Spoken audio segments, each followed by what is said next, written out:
Well, J.D. Vance, I think, was in Pennsylvania as well today, in Philadelphia. Tom, are they smart to be sort of focused right now on that state? Is that really the key swing state at this moment?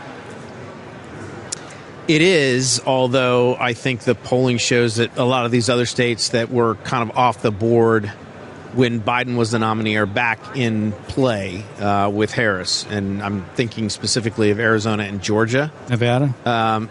Trump still leads in Nevada by 1 point. But, I mean, listen, this race, to me, this race is back to 2016. I mean, you've got Kamala Harris leading by 1.5 points in the national polls. But if you look at those big 7 battleground states, the biggest lead of all of them, Kamala Harris, is 2 points in Michigan, 1 point in Wisconsin. Everything else is less than a point. Right. I think Trump has a 1.2 lead in Nevada.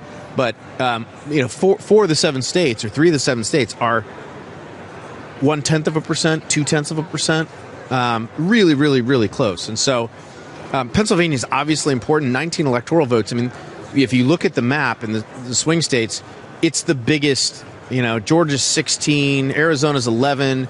So if you can win Pennsylvania, if you don't win Pennsylvania, you have to win 2 states to replace Pennsylvania. Right, yeah, that's the biggest prize. Yeah, that's why it's so important. So I think it is a hugely important state, and I think whoever wins Pennsylvania is going to win this election. And Coral, you were always trying to get us to expand the map beyond these same swing states that we keep talking about. Do you see anything there? She's doing better in Florida and in Texas, from what I understand. You say Tom's chortling, but I wanted to expand the map when Joe Biden was the candidate. Right. Will Kamala Harris carry Virginia? I would assume so.